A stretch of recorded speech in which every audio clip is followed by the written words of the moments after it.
outra dica que eu tenho é o relançamento, agora também é bem recente, do Anthology, que é o documentário definitivo dos Beatles, que foi lançado em 1995, mas foi todo remasterizado, tal. O som e a imagem são impressionantes, parece que foi filmado ontem, é muito bom.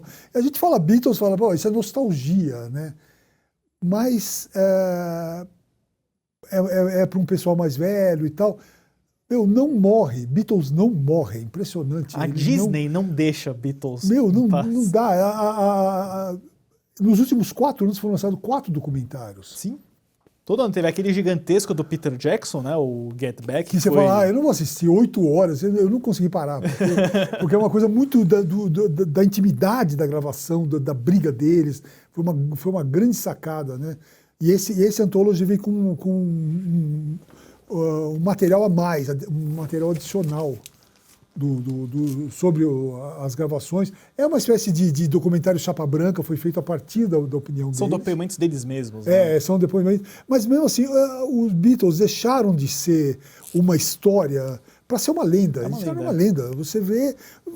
Você assiste a esse documentário, você vê aqueles 4 caras que ficavam acumulados num banco de Kombi, né? Passando frio para ir de show em show, e viraram ídolos mundiais, uma histeria absurda, né? Chega uma hora que eles se libertam dos shows, passam a ser músicos de estúdios de primeira classe, né? Incrível. E aí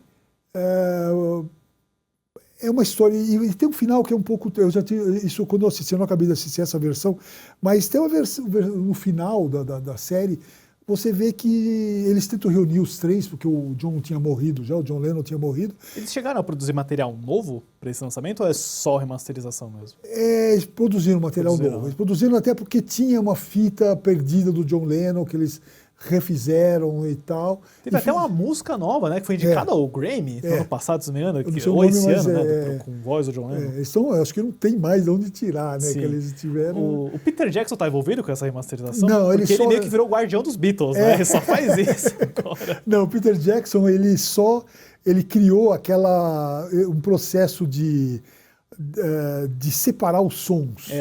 Né, que ele usou no Get Back. Você ouvir as músicas com um bom fone de ouvido é impressionante. Você ouve coisas que você nunca ouviu antes. Né?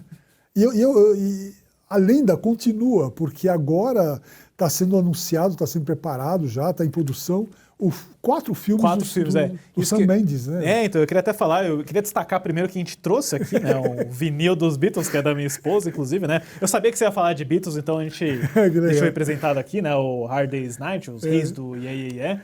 Mas sobre o filme dos Beatles, eu acho que nunca teve um projeto assim na história do cinema, porque são 4 filmes do mesmo diretor, acho que o elenco vai aparecer em todos eles, né?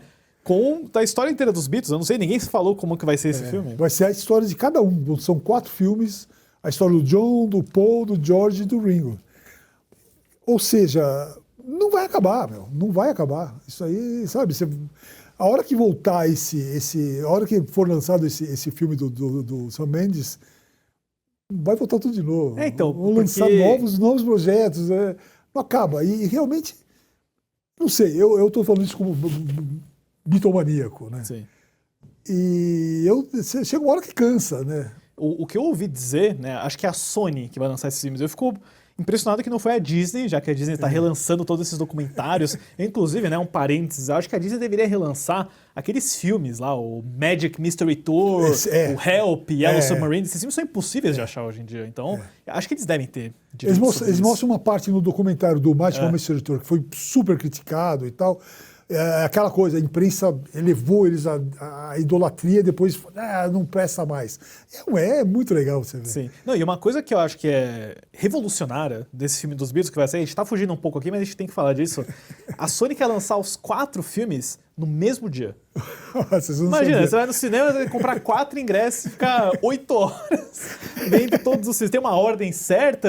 Eu até imaginei que talvez fosse um filme sobre aquele grande concerto lá no terraço, né? Talvez esse fosse o clímax de todos os filmes, aí em cada um você acompanha o ponto de vista de cada um. Porque eu acho impossível você fazer 4 filmes inteiros com cenários diferentes, com outros personagens, assim. Não, mas eu acho que vai ser mais sobre a infância deles. Mais Será? Tudo? Eu acho que sim, pelo que eu soube, você vai acompanhar a história de cada um. Você vai isolar os Beatles, né? Vai ser os 4 indivíduos, né? Sim. E realmente, e o Sam Mendes, cara, ele não faz porcaria. Não, ele é bom. É bom demais. Um cara muito confiável. E eu vi até uma piada falando que a Yoko Ono vai aparecer em pós-créditos em todos, como se fosse o Thanos dessa história, para separar o grupo. Não sei, tô curioso. Esse é um dos projetos que eu mais quero assistir, com toda certeza. Uma outra dica que eu vou trazer aqui é de um filme que também tá na Netflix. Eu acabei mencionando na nossa conversa com o Marcos, eu acho que vale o destaque. É o Sonhos de Trem, que é um filme novo do Clint Bentley, tá disponível na Netflix. Ele é um filme bem diferente, assim, porque ele é sobre um lenhador, vivido pelo Joel Edgerton, e é sobre um período de 80 anos, né? O filme ele começa falando, esse personagem vai viver durante 80 anos, e é isso. Né? Ele é um filme curto, mas ele é muito bonito. Né? Ele é triste, ele é meio introspectivo, ele tem cara de ser um filme chato, mas eu prometo que esse filme não é chato. Ele é muito divertido de assistir, tem uma atmosfera muito bacana, e eu destaco o trabalho do brasileiro Adolfo Veloso, provavelmente vai ser indicado ao Oscar, assim, é um daqueles tipos de filme de fotografia de luz natural, de realmente capturar as imagens da natureza, e tem uma razão de aspecto, né, um formato de tela menor também.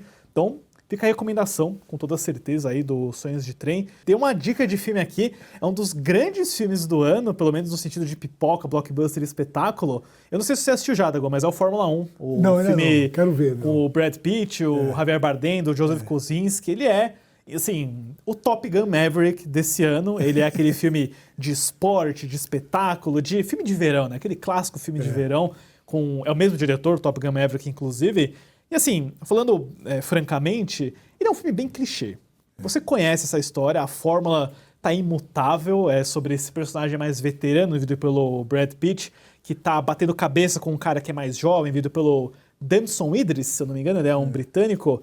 E é sobre aquele confronto geracional, o personagem tentando se provar, e cenas de ação espetaculares com o mais alto nível técnico imaginável para meio que mascarar aquelas deficiências de roteiro. Mas funciona. A Fórmula 1 é muito divertido, tem uma ótima trilha sonora do Hans Zimmer também. Foi uma grande experiência de cinema, mas eu acho que ele vai funcionar muito bem em casa também. Vai chegar na Apple TV Plus, já chegou, por sinal, na Apple. Então... Me parece que vai ter um 2 já, né? Já está se falando de uma continuação, né? Cara, eu acho que pela quantidade de grana de bilheteria que ele fez, e olha que a gente está falando de um filme da Apple, a Apple não é uma produtora de cinema, assim, ela está mais focada em streaming, mas ela deu uma janela de cinema muito considerável em parceria com a Warner Bros. O filme fez mais de 600 milhões de dólares nos cinemas, o que é para um filme original, apesar de ser uma marca mundialmente famosa, Fórmula 1, é considerável. Eu só não sei se o filme vai se chamar F2, né?